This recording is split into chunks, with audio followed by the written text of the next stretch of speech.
प्यारे साथियों, आज की इस वीडियो को देखने के बाद आप दुनिया का सबसे बेहतरीन तरीका जान जाएंगे। ये दुनिया की सबसे बेहतरीन वीडियो होने वाली है, क्योंकि ये वीडियो में आप 20 अंक पक्के कर रहे होंगे अपने बोर्ड एग्जाम के लिए। आपका हिंदी कक्षा 10 बोर्ड एग्जाम 18 फरवरी को है। उस दिन होगा तहलका। आप तहलका मचा देंगे, आग लगा देंगे आप पेपर में जाते ही। जो चाहिए वो कमेंट बॉक्स में बताओ। ध्यान रखना, जो भी आपको टॉपिक से रिलेटेड कोई भी दिक्कत आ रही हो तो कमेंट बॉक्स में आप लिख सकते हैं और अगला वीडियो आप उसी टॉपिक पर बनवा सकते हैं। और देखिए, हिंदी, ये इसमें क्या क्या सीखेंगे। हिंदी गद्यांश का संदर्भ, हिंदी पद्यांश का संदर्भ, संस्कृत गद्यांश का संदर्भ और संस्कृत पद्यांश और श्लोक का संदर्भ लिखना सीखेंगे। और ध्यान रखिए, यहाँ 5 अंक का ये होता है, 5 अंक का ये, 5 अंक का ये, इस प्रकार 4 क्वेश्चन 5-5 अंक के। और आपके टोटल 20 अंक पक्का होने वाले हैं। अगर आप इससे पहले से भी देख रखे हैं, जानते हैं संदर्भ कैसे लिखते हैं, तो भी आप इस वीडियो को देखिए, क्योंकि आपको इस वीडियो में ये भी सीखने को मिलेगा कि बोर्ड एग्जाम में कैसे लिखते हैं। और साथ में साथ आपको जो भी संदर्भ कराने वाला हूं बोर्ड एग्जाम की दृष्टि से इतना इंपॉर्टेंट है, बेहद इंपॉर्टेंट है, वो जरूर से जरूर आपके बोर्ड एग्जाम में देखने को मिलने वाला है। तो चलिए वीडियो को शुरू करते हैं। ये जो संदर्भ होता है ये बोर्ड एग्जाम में प्रश्न नंबर 1 पर आता है, पहले ही नंबर पर आता है ये बोर्ड एग्जाम में। तो ये बात भी आपको मालूम होनी चाहिए। तो इसमें क्या होता है कि गद्यांश में 2 संदर्भ लिखने के लिए आते हैं। तो पहले हम गद्यांश का सीखेंगे, उसके बाद पद्यांश का, फिर संस्कृत के दोनों गद्यांश और पद्यांश का दोनों का सीखेंगे, ठीक है। तो निम्नलिखित गद्यांश में से सभी प्रश्नों के उत्तर दीजिए। मतलब 2 गद्यांश दिए जाते हैं, दोनों में से आपके एक गद्यांश के सवाल को हल करने होते हैं। और इनमें होते हैं 3 सवाल। कितने? 1 2 3 सवाल। और ये होता है 5 अंक का। यहाँ 6 अंक लिखा हुआ जो कि गलत लिखा हुआ है। तो ये होता है 5 अंक का, क्योंकि आखिरी वाला प्रश्न जो होता है, प्रस्तुत गद्यांश लेखक क्या कहा है, तो ये जो प्रश्न पूछा जाता है वो 1 अंक का होता है। तो 2 अंक आपके गद्यांश के संदर्भ लिखने के, 2 अंक आपके रेखांकित अंश की व्याख्या करने के, और प्रस्तुत गद्यांश के, मतलब इसी से एक प्रश्न पूछा जाएगा, जो इसी से मिल जाएगा इसका जवाब, वो 1 अंक का। तो टोटल 5 अंक आपके यहीं से पक्के होते हैं। तो ये प्रश्न कुछ इस तरीके से है, निम्नलिखित गद्यांशों में तो ईर्ष्या का यही अनोखा वरदान है। ये आपको दिखा हुआ बोर्ड एग्जाम के पेपर में मिलेगा कि ईर्ष्या का यही अनोखा वरदान है, जिस मनुष्य के हृदय में ईर्ष्या घर बना लेती है, वह उन चीजों से आनंद नहीं उठाता है जो उसके पास मौजूद है, बल्कि उन वस्तुओं से दुख उठाता है जो दूसरों के पास है। मतलब ईर्ष्या जिनके मन में एक ईश्वर का अनोखा वरदान है, ठीक है, जिनके मन में ईर्ष्या आ जाती है, हृदय में ईर्ष्या आ जाती है, वो अपनी चीजों का सुख नहीं उठा पाते हैं। अपनी, मतलब ईर्ष्या घर बना लेती है जिसके मन में, वो अपनी चीजों का सुख नहीं उठा पाते, आनंद नहीं उठा पाते। वो दूसरों की चीज को देख देख करके जल रहे होते हैं। मतलब दूसरों के पास क्या है, उस बात का दुख उन्हें ज्यादा होता है, इस बात का सुख नहीं होता है कि उनके पास बहुत कुछ है, ठीक है। वह अपनी तुलना दूसरों के साथ करता है, और इस तुलना में वो अपने पक्ष के सभी अभाव उसके हृदय में दंश दंश मारते रहते हैं। मतलब उनके जो अभाव हैं, उनकी कमियां जो हैं, हमेशा उसको परेशान रखती हैं, दंश मारती रहती हैं, ठीक है। तो दंश के इस दाह को भोगना कोई अच्छी बात नहीं है। और इस दाह को मतलब क्यों भोग रहे हो भाई, क्यों ईर्ष्या ला रहे हो? तो ये आपको पता चल चुका होगा कि ये ईर्ष्या नामक किसी पाठ से लिया गया है, और जो कि ईर्ष्या क्यों ना गई मेरे मन से, पद्मलाल पुन्नालाल बख्शी जी का होगा। प्रश्न पहला देखिए, यहाँ पे पूछा जा रहा है प्रस्तुत गद्यांश का संदर्भ लिखना है, रेखांकित अंशों की व्याख्या। तो संदर्भ कुछ इस तरीके से आप लिखेंगे, देख लीजिए। सबसे पहले प्रश्नोत्तर क्रमांक, संदर्भ लिखा है प्रस्तुत गद्यावतरण या पद्यावतरण। तो ये गद्य है कि पद्य है, पहले ये जान लीजिए। तो ये आपका गद्यांश है तो गद्य है, ठीक है। तो गद्यांश, गद्यावतरण ये लिखना है, प्रस्तुत गद्यावतरण इसको नहीं लिखना है। प्रस्तुत गद्यावतरण हमारी पाठ पुस्तक हिंदी के गद्य खंड के संकलित श्री रामधारी सिंह दिनकर, सॉरी मैंने उस समय पद्मलाल पुन्नालाल बख्शी बोल दिया था, श्री रामधारी सिंह दिनकर द्वारा लिखित ईर्ष्या तू ना मरी मेरे मन से नामक मनोवैज्ञानिक निबंध से उद्गृत है। मतलब ये मनोवैज्ञानिक, मतलब साइकोलॉजी का एक निबंध था, एक तरीके का ये नॉवेल था, ठीक है। निबंध कह रहे हैं, नॉवेल कह रहे हैं, ऐसे था, निबंध से लिया गया है। अब रेखांकित अंश की व्याख्या, जैसे जैसे ही आप इसको लिख देते हैं तो आपको 2 अंक पक्के पक्के मिल जाएंगे। उसके बाद रेखांकित अंश की व्याख्या करेंगे, मतलब लाइन जहां तक खींची है नीचे साइड, ये और ये बोर्ड एग्जाम में भी आपको खींची हुई मिलेगी, तो उसके अंश की व्याख्या करेंगे। प्रस्तुत अंश में लेखक ने बताया है कि ईर्ष्या अपने भक्त को, मतलब ईर्ष्या एक तरीके का वरदान है, अनोखा वरदान है, जो अपने भक्तों को क्या कर सकती है, को एक विचित्र प्रकार वरदान देती है, और वह सदैव दुखी रहने वाला वरदान है। मतलब वरदान तो देती है पर वो दुखी रहने वाला वरदान है। जिस मनुष्य के हृदय में ईर्ष्या उत्पन्न हो जाती है, मतलब जिस मनुष्य के हृदय में ईर्ष्या आ जाती है, जलन आ जाती है दूसरे के प्रति, वो वह अकारण ही कष्ट भोगता है, मतलब बिना कारण के ही, बिना किसी वजह के ही वो सारा मतलब कष्ट ही भोगता रहता है।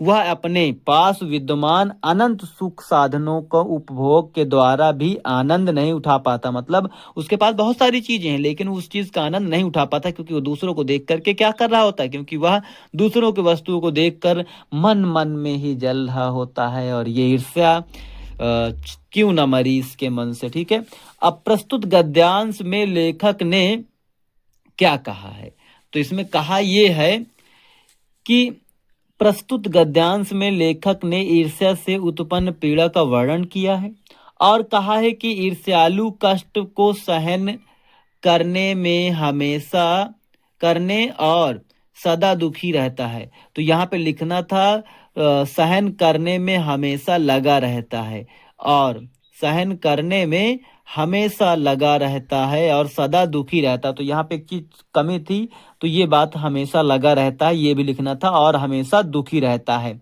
तो कुछ इस तरीके से आप इन तीनों प्रश्नों का उत्तर दे देते हैं तो आपके 5 अंक इससे पक्के हो जाते हैं।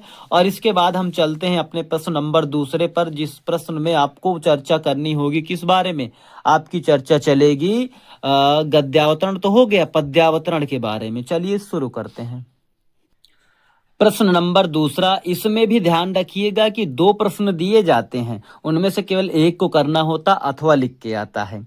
इसमें क्या लिखा हुआ है कि प्रश्नोत्तर दूसरे में कि उधव मन ना भय 10-20, उधव हे उधव मन 10 और 20 नहीं होते हैं, एक हूतो 100 गयो श्याम संग, एक था जो कि श्याम के संग चला गया। कव और अधे ईस, मतलब किसके सामने हम अपनी इस दुखड़े को कहें, इस दुख को किसके सामने बताएं। और इंद्रिय शिथिल भय केशव बिनु, ये इंद्रियां जो हैं केशव बिन शिथिल हो गई हैं, बिल्कुल मतलब मलिन हो गई हैं। और ज्यों देही बिन शीस, जैसे कि बिना देही के शीस होता है। आशा लागी रहित तन श्वासा, जब तक आस लगी रहेगी जब तक श्वास रहेगी। ठीक है, और जीव ही कोटि बरिस, मतलब जीना चाहते हैं हम उनके लिए कि कोट बरिस, मतलब करोड़ों वर्ष तक जीते रहेंगे। तुम तो सखा श्याम सुंदर के सकल जोग के ईस, और सूर है हमारे नंद नंदन बिनु और नहीं जगदीश। तो यहाँ पे सूर शब्द से ही आप समझ जाएंगे कि सूरदास जी का एक क्या है, ये गद्य ना वो पद्य है, ये सूरदास का एक पद्य है जो कि सूर सागर से लिया गया है। ठीक है, तो अगर ये आता है आपके बोर्ड एग्जाम में, और बहुत ही इंपॉर्टेंट है, ये आएगा ही आएगा, निश्चित तौर पर ये आपके बोर्ड एग्जाम में देखने को मिलेगा। तो इसमें क्या है कि उद्धव जो हैं आए हुए हैं मथुरा या वृंदावन, दोनों में से एक जगह पे आए हुए हैं, जहां पे गोपियां और राधा जी कह रही हैं उद्धव जी से क्योंकि वो आए हुए हैं कृष्ण जी से मिल करके, क्योंकि कृष्ण जी के ये सखा हैं, दोस्त हैं, तो आए हुए हैं, तो उनसे कह रहे हैं कि हे उद्धव हमारे 10-20 मन नहीं है, एक रहा था जो श्याम के संग चला गया। और तो इसी तरह ये कह रही हैं, तो उस बात का अर्थ हम व्याख्या में लिखेंगे। तो पहले संदर्भ लिख देते हैं, संदर्भ बिल्कुल वैसे ही लिख सकते हैं आप कि यह पद सूरदास जी के द्वारा रचित सूर सागर नामक ग्रंथ से हमारी पाठ पुस्तिका हिंदी के काव्य खंड में पद नामक शीर्षक से उद्धृत है। ये पद नामक पाठ है जो कि पहला ही पाठ है आपका, हिंदी का है, काव्य खंड का है, सूर सागर का है, और श्री सूरदास जी द्वारा लिखा है। ठीक है, तो केवल जितनी जगह मैं अभी अंडरलाइन किया हूं उस चीज को आपको ब्लैक कलर से लिखना है, क्योंकि ये चीज जरूर देखी जाती है एग्जामिनर के द्वारा। तो इस तरीके से आपके 2 अंक तो यहां मिल जाएंगे। इसके बाद इसके बाद इसकी आपको व्याख्या करनी होगी। इसमें से दो प्रश्न भी पूछे जाए। देखिए, एक तो संदर्भ लिखने के लिए कहा जाएगा, एक बार व्याख्या करने के लिए कहा जाएगा, और एक बार प्रश्न के उत्तर लिखने के लिए कहा जाएगा। तो इसमें व्याख्या कैसे करेंगे? सूरदास जी काव्य के जरिए राधा तथा गोपियों का दुख व्यक्त किया। इस सूरदास जी ने इस काव्य के जरिए राधा और गोपियों का दुख व्यक्त किया है, और कहा क्या है ये अब आप जो सुन रहे हैं उसे लिखना है, क्योंकि आपको भी लिखने की प्रैक्टिस करनी है कि उद्धव मन ना भय 10-20 उद्धव, हे उद्धव मन 10-20 नहीं होते हैं, मन एक ही होता है, और एक ही था जो कि श्याम के संग चला गया है, और हम किसके सामने अपना सिर झुकाएं, किससे अपनी दुख को बताएं। इंद्रियां जो है हमारी, जो 5 की 5 इंद्रियां होती हैं, वो शिथिल हो गई हैं बिना केशव के। केशव मतलब श्याम के, श्याम मतलब कृष्ण जी के। और ज्यों देही बिन सु, जैसे कि बिना देही के शरीर किसी काम का, शीश जो किसी काम का नहीं होता, शीश ये वाला शीश होना चाहिए, मतलब शीश किसी काम का नहीं होता, मतलब धड़ किसी काम का नहीं होता, आपका सिर किसी काम का नहीं होता। उसी तरह जैसे कि शरीर के बिना शीश किसी काम का नहीं है, तो वैसे हमारे भी जो इंद्रियां हैं वो शिथिल हो गई हैं। आशा लागी रहित तन श्वासा, मतलब आस हमेशा लगी रहेगी जब तक हमारे अंदर श्वास है, मतलब जब तक हम सांस ले रहे हैं, जीवित हैं। और जीव ही कोटि बरिस, मतलब हम हजारों वर्ष करोड़ों वर्ष तक जीते रहेंगे। कोटि मतलब करोड़ों, और बरिस मतलब वर्षों तक जिएंगे। तुम तो सखा श्याम सुंदर के, तुम तो श्याम सुंदर के सखा हो, दोस्त हो, मित्र हो उद्धव, और सकल जोग के ईश, और वो सकल जग के क्या है? ईश है, ईश्वर है। सूरदास हमरे नंद, सूरदास जी कहते हैं कि हमारे नंद, नंदन बिनु बिनु, मतलब नंद और नंदन के बिनु, मतलब हमारे कृष्ण जी के बिना और नहीं जगदीश, हमारा इनके बिना कोई जगदीश ही नहीं है, इनके अलावा कोई ईश्वर ही नहीं है। तो कुछ इस तरीके से इन्होंने अपने इस बात को कहा है। तो अब इसके बाद एक प्रश्न और बना करता है, जो इसी से इसका उत्तर मिल जाता है। इसमें प्रश्न बहुत तरीके से बन सकते हैं। पहला तो ये पूछ सकता है कि इसमें कौन सा अलंकार इस्तेमाल हुआ है। दूसरी चीज, इसमें कौन सा रस है। तो एक तरीके से देखें तो करुण रस की बात चल रही है, लेकिन ध्यान रखिए कि यहाँ श्रृंगार रस भी बात चल रही है, क्योंकि संयोग वियोग का एक तरीके का वियोग वाला श्रृंगार रस है। या तो आप दोनों रस चल रहे हैं, करुण रस भी चल रहा है और वियोग वाला श्रृंगार रस भी चल रहा है। तो ये दो तरीके से आप इसका प्रश्नों को उत्तर दे सकते हैं। या तो ये कह सकते थे, प्रश्न में ये भी पूछा जा सकता है कि इसमें जो गोपियां हैं वो किससे बातें बता रही हैं, तो उद्धव से बता रही हैं। वो किसकी बातें बता रही हैं? श्याम की बातें बता रही हैं। और कह रहे हैं कि बिना मन के, मतलब बिना शरीर के क्या चीज अधूरी रहती है? जैसे शीश अधूरा होता है सर के बिना, वो सर के जैसे सर होता है बिना शरीर के बिना अधूरा, वैसे तो ये ऐसे प्रश्न बनाए जा सकते हैं। तो इन प्रश्नों के लिए आपको तैयार रहना। तो ये प्रश्न नंबर दूसरा हुआ। अब आते हैं प्रश्न नंबर तीसरे की, जो कि आपका संस्कृत का गद्यांश होगा। तो संस्कृत का गद्यांश आपका प्रश्न नंबर तीसरा होता है। तो यहाँ पे लिखा है, नागरिका बहुकालम यावतम यावतम अचिंतयत परम पहेलिकायाः उत्तरम दान्तु समर्थ न अभवत अत ग्रामीणम अदवत अवदत अहम अस्या पहेलिकायाः उत्तरम न जानामि। और इदम श्रुत्वा ग्रामीणम अकथयत यदि भवान उत्तर न जनाति तरहि दाततु 10 रूप्यकाणि। अतः म्यालान मुखे नागरिके केण समयानुसार 10 रूप्यकाणि दनातानि, ठीक है, दंतानी कह सकते हैं। तो थोड़ा सा इसको प्रोनाउंसिएट करने में थोड़ा सा दिक्कत हुई होगी। तो संदर्भ क्या है? संदर्भ गद्यांश हमारी पाठ्य पुस्तिका, देखिए ये गद्यांश है, पाठ्य पुस्तक हिंदी के संस्कृत खंड के प्रबुद्धो ग्रामीणा नामक पाठ से उद्गृत है। प्रबुद्धो ग्रामीण नाम का पाठ है। इसमें क्या है कि एक नागरिक जो है, और साथ में नागरिक मतलब जो शहर में रहने वाले हैं, ग्रामीण मतलब जो गांव में रहने वाले हैं, दोनों रेल में यात्रा कर रहे हैं। और रेल में यात्रा करते करते नागरिक ने, मतलब शहर वाले ने, ग्रामीण वालों को मजाक उड़ाते हुए कहा, ये तो पहले भी मतलब पहले भी ग्रामवासी मतलब अशिक्षित और मूर्ख थे, और आज भी उनका विकास नहीं हुआ और ना ही हो सकेगा। तो ये कहते हुए, उनका मजाक उड़ाते हुए कहा। तभी उनमें से एक जो मेन आदमी था, मतलब ग्रामीण जो बहुत ज़्यादा विद्वान था, मतलब चतुर था, उन्होंने कहा कि नगरवासी भाई, अगर आप कुछ कहें तो आप ही कुछ कह दें भाई, आप शिक्षित हैं तो आप ही कुछ बोल लें, क्यों चुपचाप चले जा रहे हैं। तो इसमें से बहुत सारी पहेलिकां भी बातें में पूछी जाती हैं, तो वो उस तरह से आप अनुवाद करेंगे। तो एक बार बहुत से लोग रेलगाड़ी पे चढ़कर नगर की ओर जा रहे थे, नगर मतलब शहर की ओर जा रहे थे। उसमें कुछ ग्रामवासी थे और कुछ नगरवासी। चुपचाप बैठे रहने पर एक नगरवासी ने ग्रामवासी की हंसी उड़ाते हुए कहा, ग्रामवासी पहले की भांति आज भी अशिक्षित और मूर्ख हैं। दरअसल ये बात एक तरीके से तंज कसा जा रहा था, जो कि बहुत ही गलत है कि ना तो उनका विकास हुआ है, ना हो सकता है। तो उनके इस कथन के अनुसुन करके कोई चतुर जो व्यक्ति बैठे थे ग्रामीण, उन्होंने बोला कि हे नगरवासी भाई, मतलब हे नगरवासी भाई, फिर भी नहीं तो देखो मलिनता देखा नहीं उनके शब्दों को, देखा कितना मतलब करुणा है, करुणा से बोल रहे हैं, एक तरीके से कृतज्ञता से बोल रहे हैं कि हे नगरवासी भाई, आप ही कुछ कहें, क्योंकि आप शिक्षित और जानकार भी लगते हैं।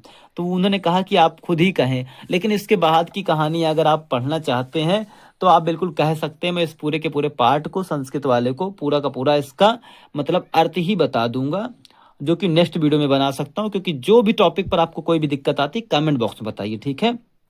अब आ जाते हैं प्रश्न नंबर चौथे की तरफ हम लोग। प्रश्न नंबर चौथा है, माता गुरुतरः भूमे खात पितोश्चा तर स्थता तथा मनः शीघ्रतरम वातात चिंता बहुतरी तृणात। मतलब ये उस जगह की कहानी है जब यक्ष जो है युधिष्ठिर से प्रश्न पूछते हैं कि इस भूमि पर, इस जहां में भूमि से बड़ा कौन है और आकाश से ऊंचा कौन है, हवा से भी तेज कौन चल सकता है और चीता से भी खतरनाक क्या हो सकता है। चीता जानते हैं आप, चीता मतलब जिसमें जो दाह संस्कार होता है। तो ये प्रश्न पूछ रहे थे कौन, युधिष्ठिर।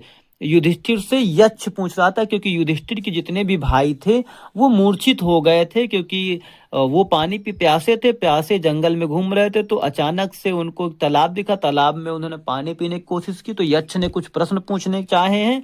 तो उन्हीं प्रश्नों के उत्तर और इस प्रश्नोत्तरी में ही उन्होंने पूछा था कि माता गुरुतरः, तो उन्होंने जवाब देते हुए क्या कहा है, तो वो यही लिखा हुआ है।